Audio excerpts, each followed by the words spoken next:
ओम साई राम। आप सभी का हमारे YouTube चैनल साईं फकीर मीरा में हार्दिक स्वागत है। बाबा एक दिव्य संत थे जिन्होंने कितने ही व्यक्तियों का हृदय परिवर्तन किया और उनका कल्याण किया। आज की वीडियो हम ऐसे ही व्यक्ति के बारे में जिक्र करेंगे जिन्होंने बाबा के ऊपर इनकम टैक्स की इंक्वायरी की और उनकी संपत्ति की जांच की। आइए जानते हैं संजय जी से। जय साईं राम जी। आज की वीडियो में हम एक ऐसे व्यक्ति का जिक्र करेंगे जो ईसाई धर्म से संबंध रखते थे, जो ब्रिटिश गवर्नमेंट की इंटेलिजेंस ब्यूरो में काम किया करते थे और जिनका नाम है चक्र नारायण। ब्रिटिश गवर्नमेंट के इंटेलिजेंस विभाग को ये खबर मिली कि शिरडी में साईं बाबा नाम के संत और औलिया रहते हैं जो हर रोज हजारों की संख्या में अपने भक्तों के अंदर दान वितरित किया करते हैं। तो उनके ऑफिसर ने चक्र नारायण नाम के एक व्यक्ति को डिप्यूट किया कि जाओ और इस सारे मामले की खोजबीन करो कि वो पैसा कहाँ से आता है, कौन देता है और कैसे हजारों की संख्या में साईं बाबा पैसे बांटा करते हैं। और ये रिपोर्ट कमीशन को भेजो। चक्र नारायण शिरडी आए अपने कुछ व्यक्तियों के साथ और बाबा के दरबार में हाजिरी लगाई तो देखा बाबा अपने भक्तों से घिरे थे और बाबा जो भी भक्त आता किसी को 5 रुपए, किसी को 10 रुपए, किसी को 20 रुपए, किसी को 50 रुपए और किसी को 100 रुपए में दक्षिणा बांटकर दान में दिया करते।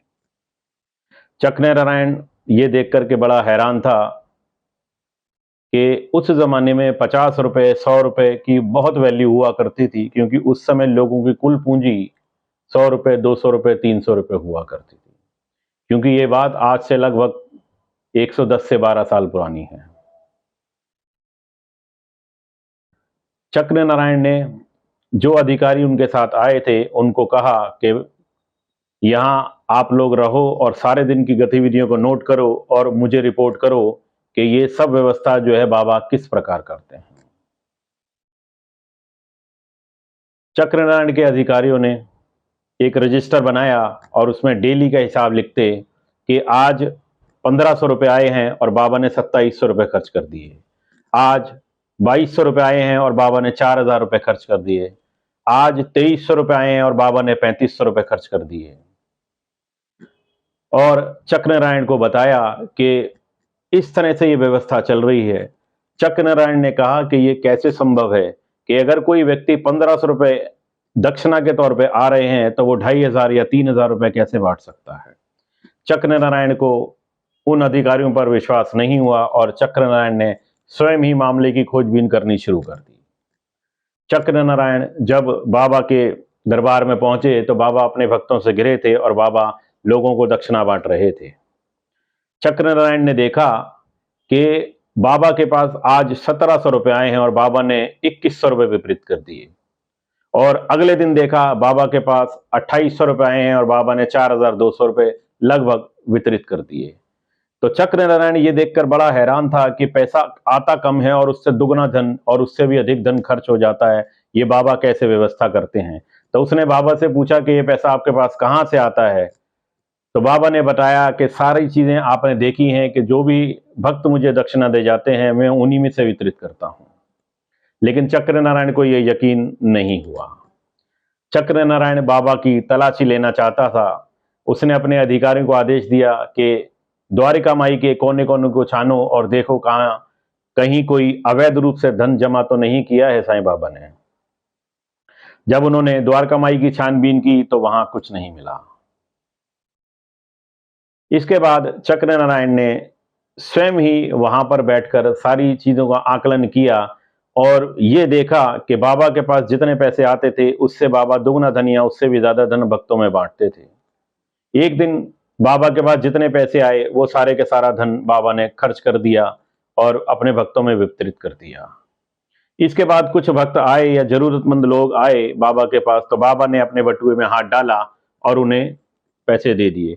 चक्र नारायण ने कहा कि बाबा मैं आपके बटुए की तलाशी लेना चाहता हूं कि आपने अवैध रूप से इसमें धन जमा किया है। तो जब चक्रनारायण ने उसमें हाथ डाला तो कुछ भी नहीं था, और जब बाबा ने हाथ डाला तो कुछ ना कुछ सिक्का निकलता, कभी 5, कभी 10, कभी 20 रुपए निकालते। और जब जब चक्रनारायण बाबा के बटुए में हाथ डालता वो बटुआ खाली दिखाई देता। और बाबा जब कोई जरूरतमंद भक्त आता तो जब भी बटुए में हाथ डालते तो कुछ ना कुछ निकल के आ जाता।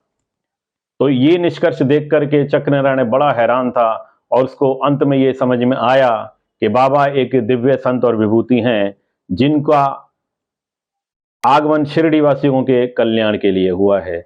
और उसने उस रजिस्टर की इंक्वायरी को बंद कर दिया और बाबा के श्री चरणों में झुक गए और बाबा के आजीवन भक्त बन गए। और उसने ब्रिटिश गवर्नमेंट को अपनी रिकमेंडेशन में लिख करके भेजा कि बाबा एक दिव्य संत और दिव्य विभूति और ब्रह्मज्ञानी सदगुरु हैं, और बाबा के पास अष्ट सिद्धि और नवनिधि के ज्ञाता हैं, और बाबा सभी कलाओं से परिपूर्ण है। इसलिए मेरी रिकमेंडेशन ये है कि इस इंक्वायरी को बंद कर दिया जाए।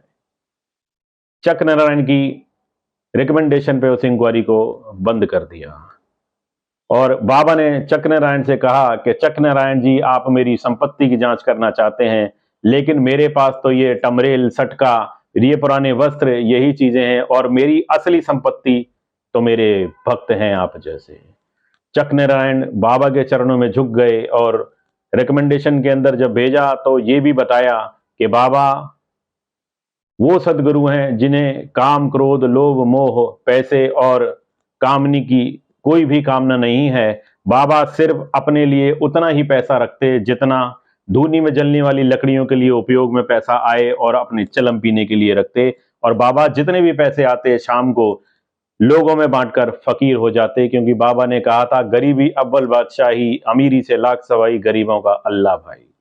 और जब बाबा ने महासमाधि ली उस समय भी संपत्ति के नाम पर बाबा के पास 16 रुपए, एक टमरेल, सटका, पटका और कुछ फटे और पुराने वस्त्र थे जो बाबा तन पर धारणा करिया करते थे। और जब बाबा ने महासमाधि ली, चक्रनारायण भी वहीं मौजूद थे, और वहां देखा कि बाबा के जेब में से सिर्फ 16 रुपए निकले। तो चक्रनारायण ने कहा कि ये 16 रुपए नहीं, बाबा 16 कलाओं से संपूर्ण थे। तो इस प्रकार चक्रनारायण ने अपनी रिकमेंडेशन भेजकर इंक्वायरी को बंद किया। आजीवन वो बाबा के भक्त बन गए। तो इस तरीके से बाबा अपने भक्तों का कल्याण करते हैं। जिन भक्तों की बाबा में श्रद्धा नहीं होती, बाबा उन्हें भी अपनी ओर आकर्षित कर लेते हैं और उन भक्तों का सदा कल्याण करते हैं। अगले गुरुवार आपसे फिर मुलाकात होगी बाबा की एक नई वीडियो के साथ।